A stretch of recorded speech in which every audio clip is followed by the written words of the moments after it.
Go. Hello and welcome back to Calculus 3. 17.3 on conservative vector fields.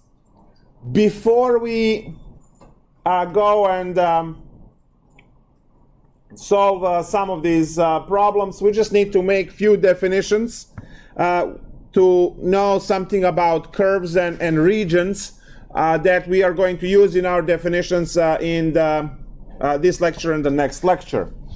So we are going to split the space over here. This is not a coordinate system, it's just me splitting the space into 4 regions.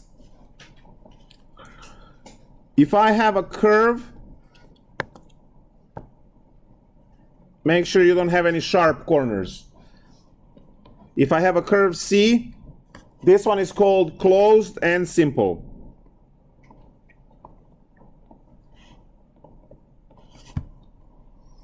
And this one is also called closed, but it's not simple. So simple is not crossing, thank you, not crossing itself.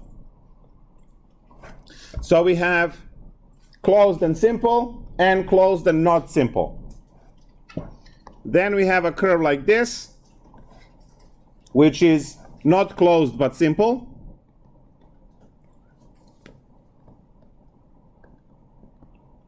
Because it doesn't intersect itself. And then you can do the thing like this for a curve C, which is not closed, not simple. So when you look at these 4 diagrams and one shot, it should be immediately clear what it means for for curve to be closed and what it means for it to be simple. We will be dealing with the upper left corner today and tomorrow, which is closed and simple curves.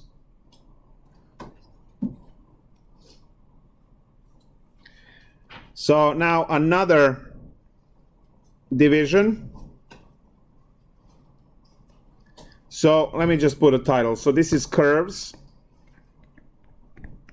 And now we have another one for regions.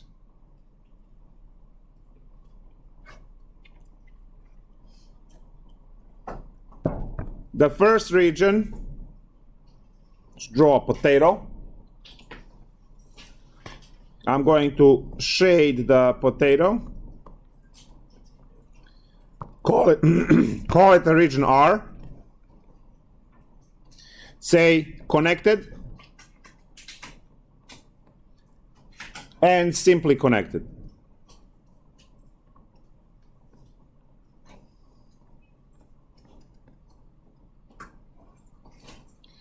And then we're going to have a potato with a hole inside. You will shade the potato and do not shade the hole. That. Your region R is inside. And that one is connected, but not simply connected.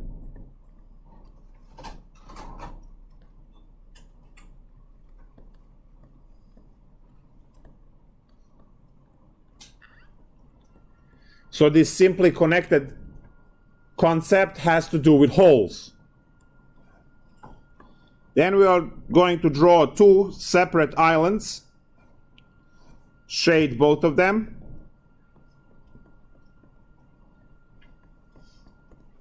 So these are both region R. These are not connected, but they are simply connected. Because there are no holes.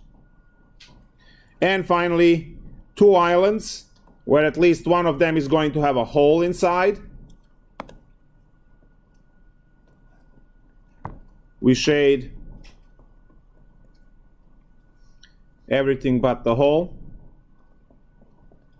And call both region R and this is not connected, not simply connected.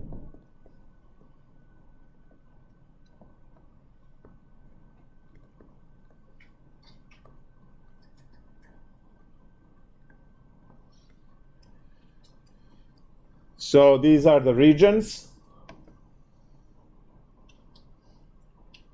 Connected means one piece. Simply connected means has no holes. Yeah, it's just the wording. Nothing special to understand there. It's just the words, because we are going to say, find a simple curve, which simple closed curve, which encloses connected and simply connected region. That just means this particular picture, because there is a curve C which encloses the region R. So when you see that in a definition, you know that you are talking about the upper left part. There is a connected and simply connected region inside the closed simple curve. So we'll deal with that as we go along. All right, so now the concept for this lecture, definition.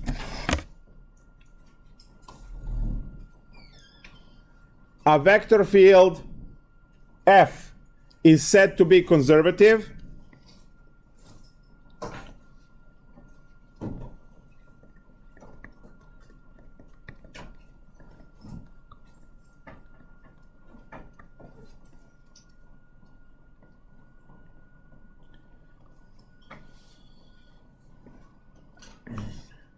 on a region in R2 or R3 if there exists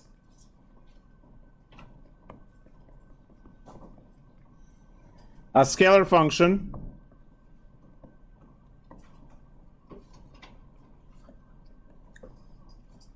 phi such that F is equal to del phi on that region. This is the last thing we did yesterday. What I said, anytime you found the gradient in your previous chapter whatever it was, 14 I believe, anytime you found the gradient, or 15, maybe 15, chapter 15, where anytime you found the gradient, you actually found the vector field, and that vector field was conservative vector field because you obtained it from a scalar function using the del, right, using the gradient. Now we are going to see that there are also vector fields that are not generated by any one of those functions, therefore they're not conservative vector fields. Now we like conservative vector fields because we can come up with a function which generates that field. And that's what it's used in science. I explained that yesterday. You toss a whole bunch of probes into some kind of vector field, whatever it is. Vector field could be the hurricane, could be tornado, could be sea currents, could be magnetic electric gravitational field, whatever it is, you can detect the field, and then when you have the data points, if it's conservative, you can use what we are going to learn today. You can use this procedure to come up with the function which generates that field. Now, before we can do that, we have to go through this important theorem, which is test for conservative vector fields. So the test for conservative vector fields, this is important because, as I said, not every field is conservative, and because you have those that are not conservative, then this procedure you will learn will not hold. So the test for conservative field goes like this. Well, you just have to check some partial derivatives, but we have to put in all the words. So let vector field F be given by FGH, right? We have those three functions. So let F be a vector field defined on a connected and simply connected region.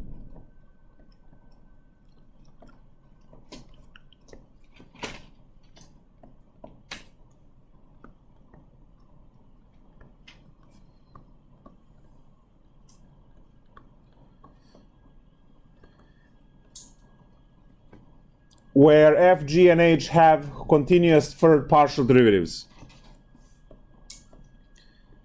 Where f, g, and h have continuous first partial derivatives,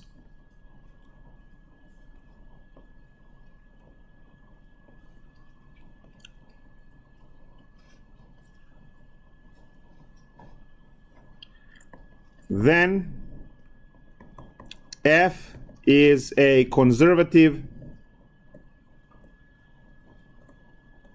vector field if and only if, and here are the three conditions. So partial f, partial y is equal to partial g, partial x. And partial f, partial z is equal to partial h, partial x. And partial g, partial z is equal to partial h, partial y. It's just all combinations that you can get to equal them. You see that f and x, right, and then g and y. So you have this one over here is like x with y, this one over here is x with z, and this one over here is y with z. So all combinations of those. Now, if you are looking at the first one, this is just for R2. So if you have a two-dimensional problem, you just have one condition to check. If you have a R3 problem, then it's all of them, and they all have to hold. You don't get to pick, oh, one holds and the other two do not. No, all of them have to hold, and then it's conservative vector field. So that's the test. If the field is conservative, we can use the procedure to find the potential function. So if the field, well, if the vector field, okay, if the vector field is conservative, i.e. pass the test, then we can use the procedure below to find phi, which is potential function. So let's take a look at the 2D case, and then let's take a look at the 3D case. And we'll see something cool that we can do with it. So test for conservative vector field.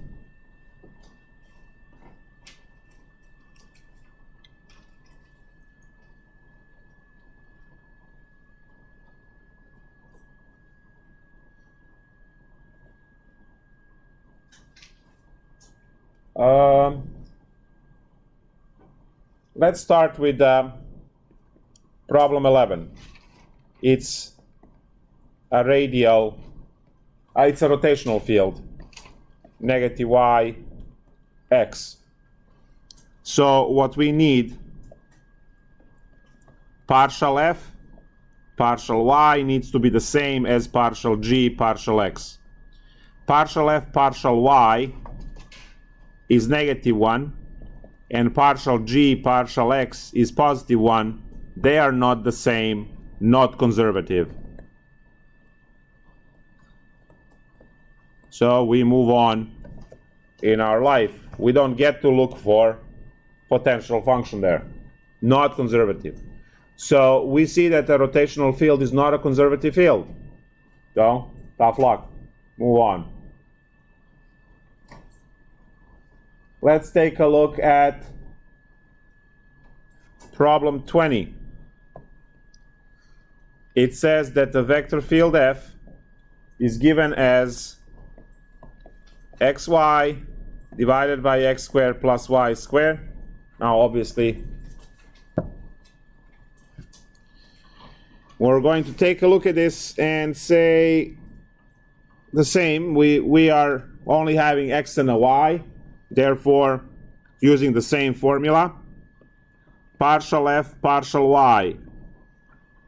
Now, if you are confused with the notation, you can write this as x divided by x squared plus y squared, and y over x squared plus y squared, if this notation makes it better for you. So, partial f, partial y, this is your f, and this is your g. So, partial derivative of f in respect to y, what would that be?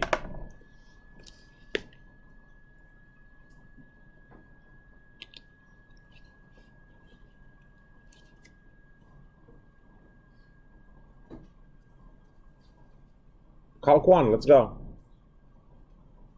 How would you take the derivative of 3 divided by 5 plus y squared? It's the same thing. Well, actually, 3 and 3 because it's x. X and x. So 3 and 3. How would you take the derivative of this? The way you would take the derivative for this is exactly the same way you take the derivative of this in respect to y. It's just x's are, well, actually, hold on. This is 3 squared, so it's 9. It's the same thing. So what do we have? Quotient rule? Overkill, but okay, if that makes you happy. You can use quotient rule, but again, it's not some y divided by y squared to use the quotient rule. It's x. So you can actually just use a very basic chain rule from Calc 1, because this problem here is technically x times x squared plus y squared to the negative 1. Right? So just use the basic chain rule. So to take the derivative in respect to y, you get negative x. X is a constant, you copy that. You have x squared plus y squared to the negative 2 times the derivative of the inside, which is 2y. And that eraser is right in the way of writing. All right. So what we have is negative 2xy divided by x squared plus y squared, everything squared. And to take the derivative in respect to x, you have the same deal, except now this is y and this is x. So partial f, partial x, sorry, partial g, partial x is again negative xy divided by x squared plus y squared, everything squared. So now that we are able to take these derivatives, we can see that they are the same, which means pass the test. Pass the test. Because we passed the test, we can go and do the procedure to find potential function.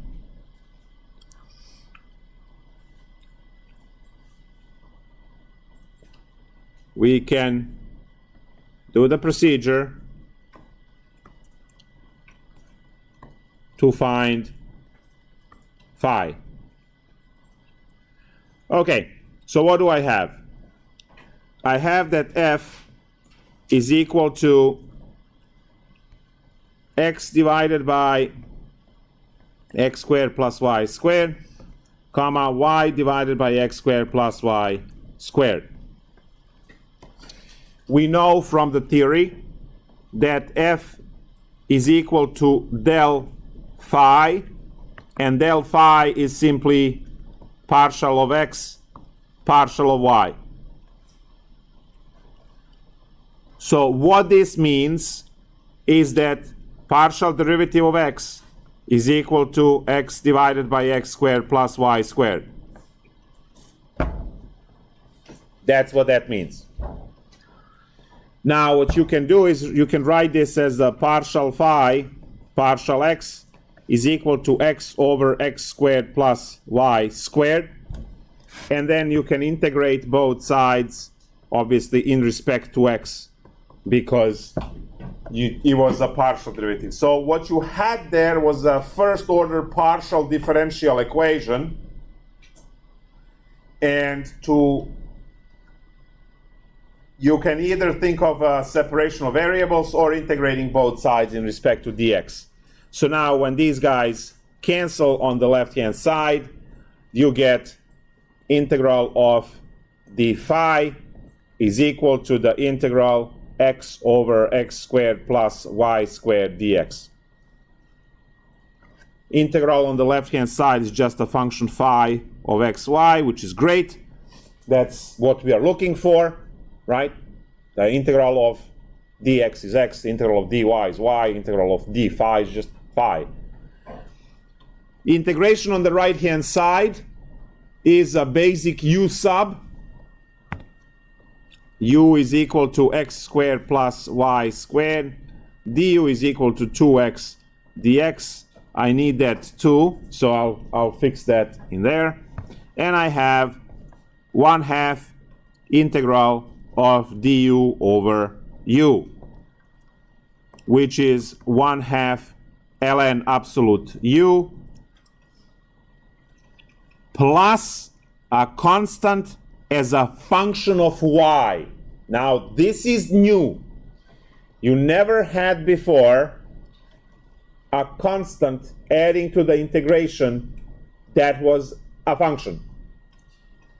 Remember, we didn't solve a differential equation, we solved partial differential equation. So our constant could be, let's say, y squared, because when you take the partial derivative in respect to x of y squared, it goes to 0, it goes away.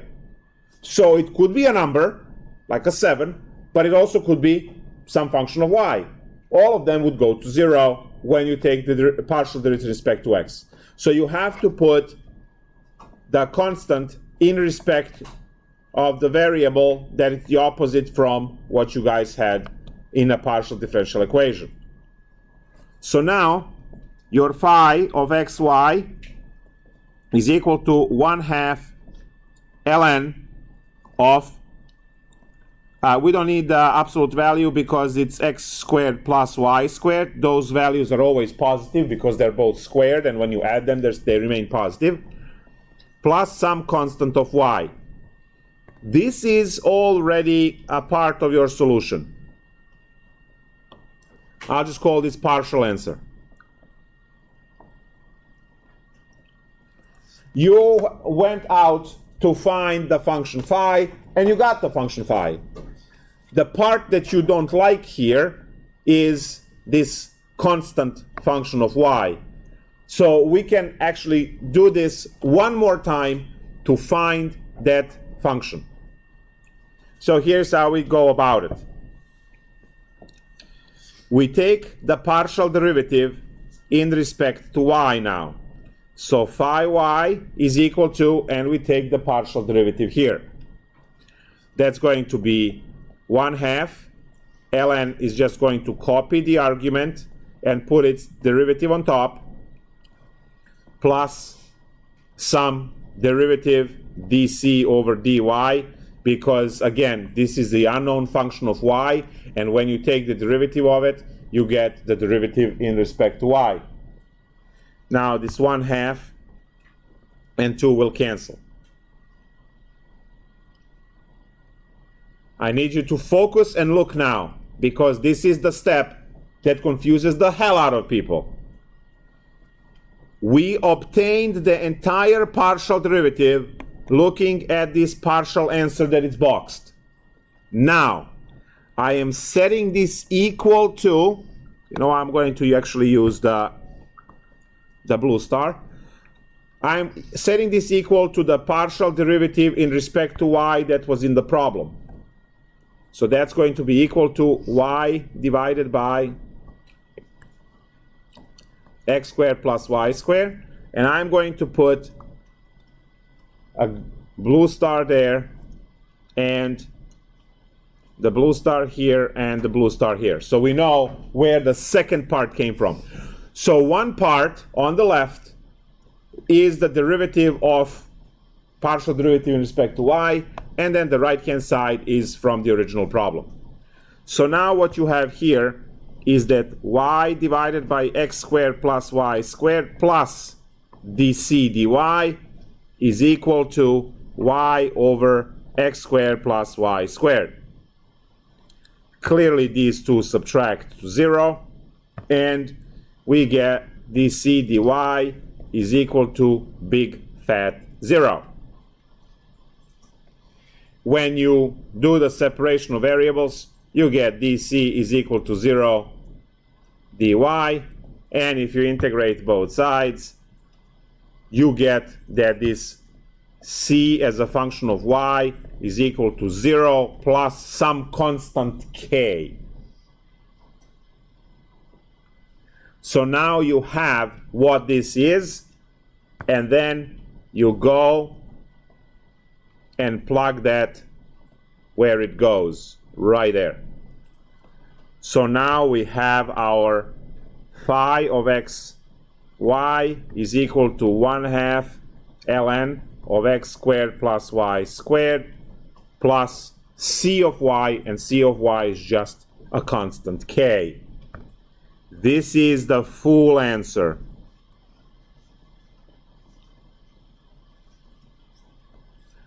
This is your answer.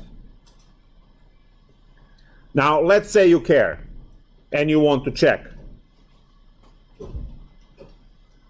What you learned is that f is del phi. So f is going to be the partial derivative of 1/2, copy the denominator, in function in the denominator, and then the derivative in the numerator, plus derivative of constant k 0, comma 1/2, and then the same thing with the 2y on top, because the partial derivative is there, which is, when these halves cancel, x divided by x squared plus y squared, and y divided by x squared plus y squared. Ta-da! It's like a magic trick.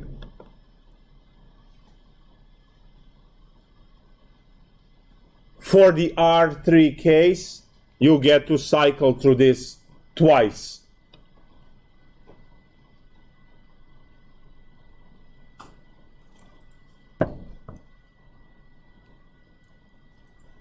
So let's take a look at the R3 case. But before that, let's just review everything from here. All right, so going back to the beginning, all we have is this. That's it. You have a vector field, and you want to find the procedure for phi. Well, you want to find the potential function phi, which generates that field. What do? You go and you first check if the field is conservative. If the field is conservative, then you can work out the procedure. We had the conservative vector field because these partial derivatives were the same. So now we find we know that this is the partial derivative in phi in x, and this one is in y. So we start with one of them. Doesn't matter which one you start with. We usually start with phi x, and then we work out the separable partial differential equation. Once you do that, you will obtain, right after integration, you will obtain your initial answer, which is the potential function right here. Now, that one has the function cy in it because the partial derivative was in respect to x, and because the partial derivative was in respect to x, it had the potential to have as a constant some function of y, because that would go away when you take the partial derivative in respect to x. Then you, since you started with phi x, you differentiate that in respect to y to find partial derivative in y, and you set it equal to the phi y which you had on top of the problem. And then you continue working out these concepts. Again, separable differential equation. and we get that cy was 0 plus some constant k, and there's your function phi. We also did the check to make sure that our potential function was generating the field that we were given. Great. Let's take a look at a 3D case. Let's say problem 26, where the vector field f was given by 1, negative z, and y. We have to check all three conditions. We have partial f, partial y, partial g, partial x. Okay, so what do I get? This is my f, g, and h. So partial of f in respect to y is 0, and partial of g in respect to x is 0. 0 equals 0. Pass the first one. Partial f, partial z, partial h, partial x. So this is the xz combination. So partial f, partial z is 0, and partial h, partial x is 0. Pass the second one. Finally, we are going to have the yz combination. So partial g, partial z needs to be the same as partial h, partial y. G in respect to z gives me a negative 1. Partial h in respect to y gives me positive 1. That fails right there. Failed.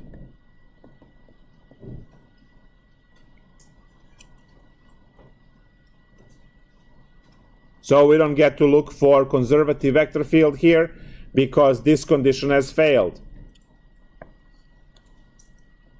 Right? But you know what? I kind of want to fix it so that we can actually do the procedure.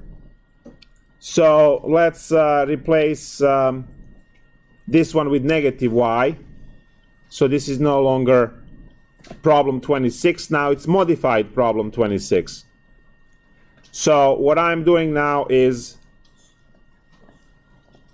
modified 26, because my vector function now is going to be 1, negative z, negative y, and that will give me 0 equals 0, 0 equals 0, negative 1 equal negative 1, and now it's a pass.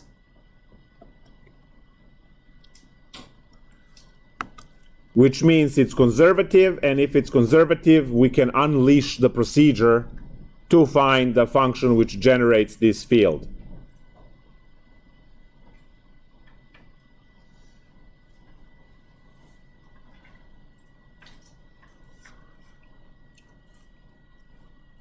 We start by understanding the concept. So the vector field is generated by the three partial derivatives that we, for our potential function, and we start with one of them. So we are starting with phi x equals to 1. That's where we start. Now, this is partial phi, partial x equals 1. Now, last time I integrated both sides with the dx. Now I can just do the separation of variables, whatever makes you happy, right? So d phi equals dx, and then we integrate both sides. What you get is your initial answer. Phi of x, y, z is going to be x plus some constant function in terms of y and the z. You have three variables now, x, y, and z, and because you have three variables now, when you do the partial derivative in respect to one of them, the other two variables act as constants. So if I had the partial derivative in respect to x, when I did the partial differential equation and separated variables, the constant function could be a function of y and z. Let me just give you some examples. If this was just a calculus 1 constant as a number, x plus, let's say, 3 would give you a partial derivative in x to be 1. Great. If this was 3y, it will still give you 1 as a partial derivative in x. If this was x plus 3yz, let's say, or z squared, whatever, it will still give you 1 in a partial derivative for x. So it doesn't matter whether you have a constant with x, constant with y, constant with z, or constant with x and y, constant with y and z, all of them will go to 0 in a partial derivative in respect to x. So that's why this needs to be a function of x, a function of y and z. Now, this is your first partial answer.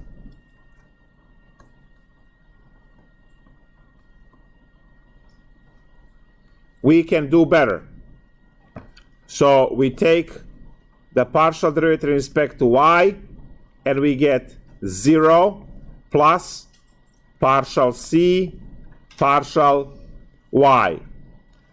And we set that equal to the next value, which is negative z. Negative z.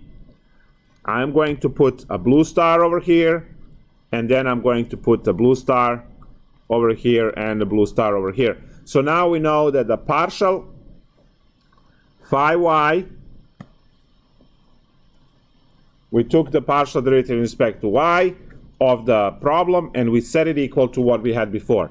So now you have that the partial c, partial y, is equal to negative z.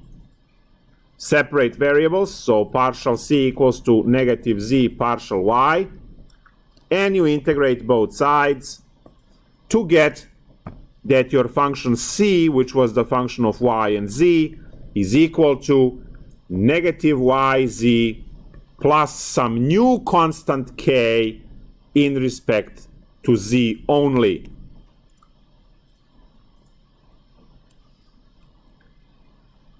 We were dealing with the partial derivative in respect to y, so all of the z's act as constants, so this new constant k could be the constant in terms of z. We got c of yz now to be this mess, and we get to add that into our problem over here, creating a new, better answer,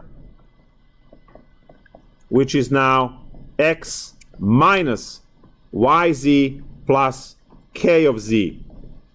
This is another better answer, but it's still partial answer because we still don't know what k of z is.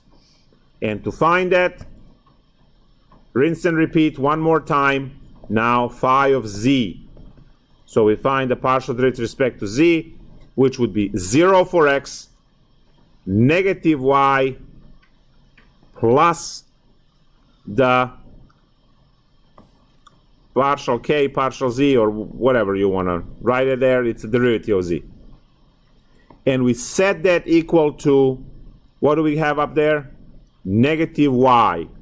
So these are going to be the orange stars. So we are setting it up to negative y. So now when you take a look, negative y cancel, we get dk dz equals 0, dk is equal to 0 dz. Integrate both sides, you get that the k of z is equal to some big fat 0 plus a constant, I don't know, capital A. So we got that kz is just a constant a, and that gets plugged in here. So now we have our final answer, which is the full function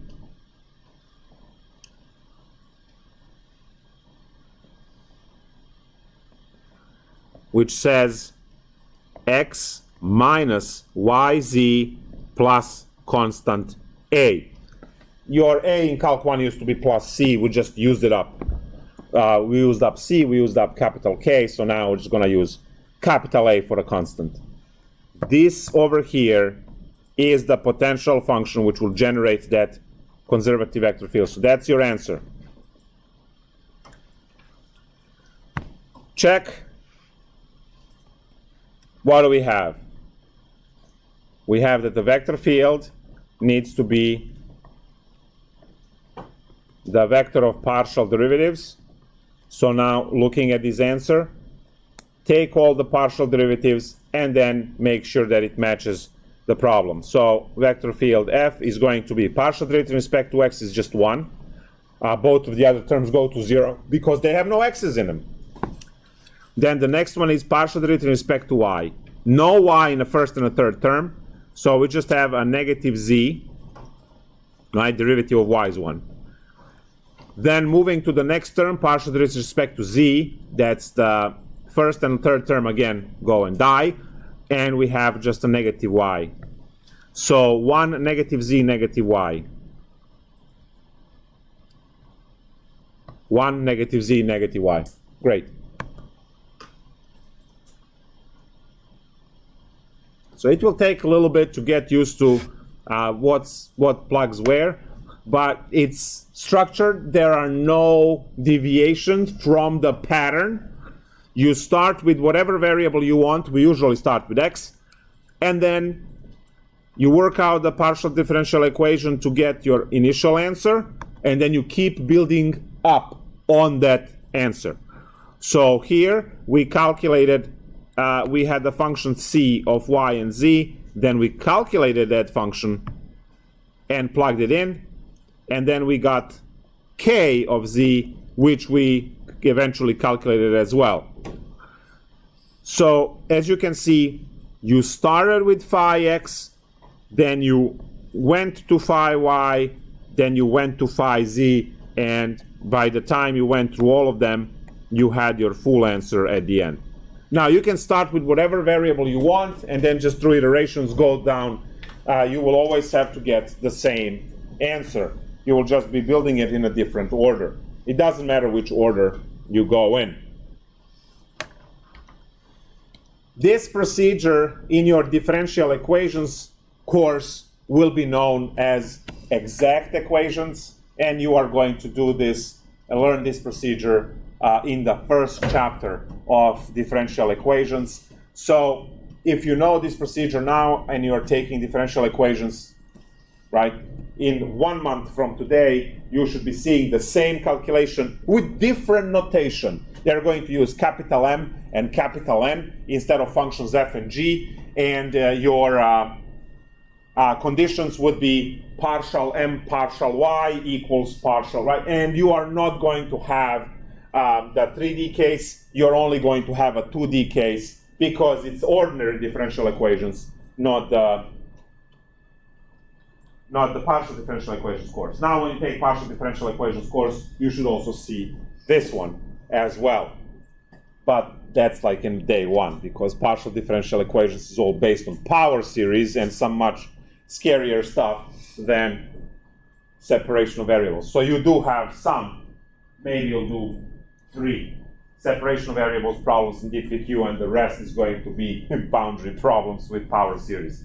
That is if you are going to take some serious mechanical courses and electrical engineering courses, and obviously if you're a math major, partial differential equations is just a basic course you have to take.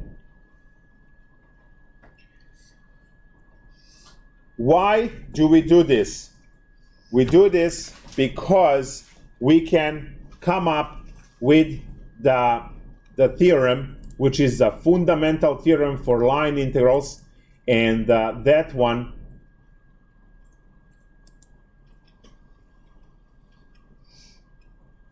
is going to give us, right, the fundamental theorem of line integrals is going to give us easier way in solving the line integrals. Now obviously it doesn't apply all the time, it applies sometimes, so you guys have to, let me just trying to find where it is.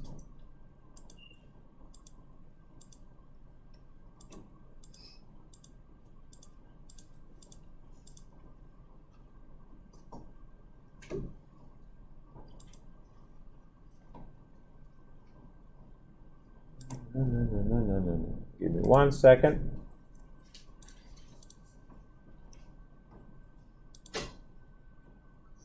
All right. So, to use this, right, why would we work on this procedure? Well, you know that also the procedure for line integrals, which we discovered yesterday, was long procedure. You have to parametricize. When you parametricize, you have to plug everything in, and then you solve the problem. So each one, right, took 20 minutes or so. Fundamental theorem will calculate the same, except now you just get to subtract numbers. So let's take a look at fundamental theorem for line integrals.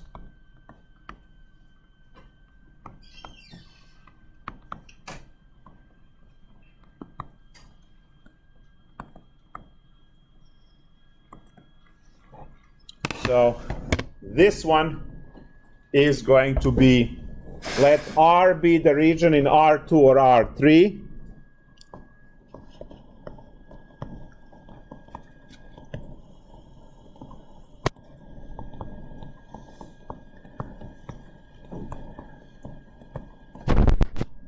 And let phi be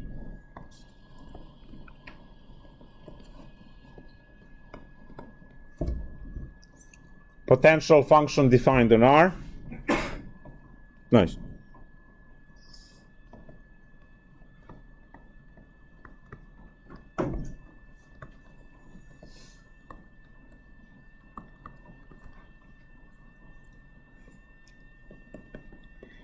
If vector field is equal to del phi, right, conservative and all that, then the line integral of f dot t ds, which we also had as f dr, will be phi of b minus phi of a for all points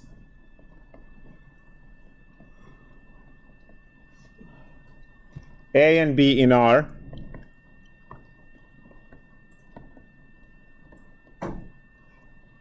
and all piecewise smooth oriented curves C in R from A to B, and all piecewise smooth curves, piecewise smooth curves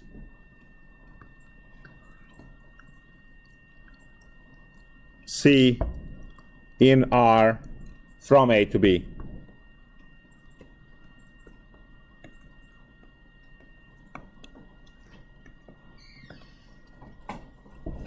All right. So now, if you have an integral to solve and a line integral to solve over the vector field, and you have the potential function for it, you are working with subtracting points. There is no integration. So let's go to the previous example. We have our vector field to be given as 1, negative z and negative y, I believe was the vector field.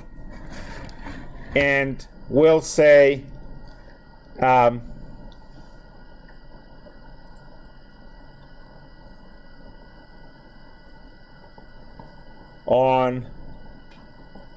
a triangle, and I'm just going to draw a triangle over here. So let's say it goes like this.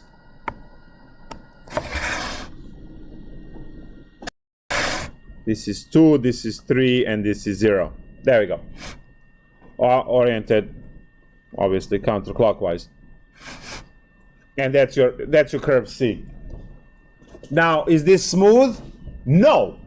but it is piecewise smooth. It is piecewise smooth. Each individual line is smooth. The whole picture is not smooth because it has these sharp corners. But the definition said piecewise smooth. So that means that pieces of it that we will consider are smooth. So let's just say on a triangle, and then let's focus on line from 2, 0 to 0, 3. Great. To find this line integral from yesterday's lecture, you have to parametricize the line, get your r prime, work out everything in terms of t, plug everything in, and then integrate in respect to t, right? The parametrization will give you the limits a and b. So there is a 15-minute calculation there, right? 15-minute calculation. Now look at this. I know that the potential function phi x, y, z is given as x minus xz, y minus yz plus some constant k, plus some constant a, which we don't care about. Your integral over the curve C, in this case, this is going to be your point A, and this is going to be your point B, where it lands. So the line integral f dot t ds, or if you want to write it as f dr, is just going to be phi of b, and phi of b is 0, 3, 0, minus phi at a, which is 2, 0, 0, in terms of, because there's also z component that it's added there. So we have phi computed at 0, 3, 0. That's going to be 0 minus 0 plus a, and then minus computed at 2, 0, 0 is 2 minus 0 minus a.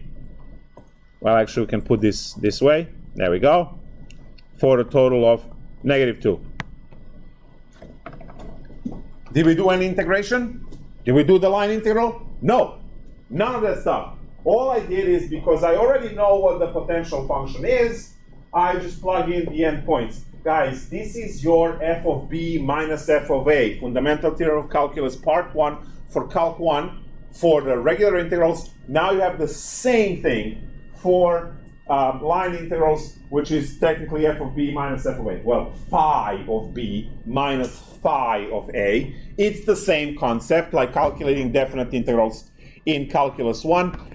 Except now your function phi, the potential function, is much harder to get. Earlier in calc 1, your function was the antiderivative, so you do the integration and plug in the values b and minus f of a. Now, the procedure to find potential function, if the field is conservative, is obviously a little bit harder, but then when you get through it, you will have potential function phi. And the question is, right, there's never free lunch. There's nothing free. Nothing is ever free. It doesn't exist. Do you want to go through the line integral and compute this problem, or do you want to go through the potential function calculation so that you can compute this problem without going through the line integral? You have to do integration either way, because for the potential function, we did integration to solve those partial differential equations. So you can't avoid integration. The question is, right, whether you want to go this route or you want to go the other route. So this whole procedure here is another convenient way to solve line integrals when the stars align, which means when the field is conservative. If the field is not conservative, you cannot use this procedure to solve the line integral. You have to go to the previous one, do the parametrization, do all of that stuff, and then compute the line integral. So that's this lecture. The next one is on the Greens Theorem, which is another way to compute line integrals. Again, when the stars align for certain conditions, then you can use the Greens Theorem and transform line integral into we'll see what. So that's the next lecture. I will take a short break.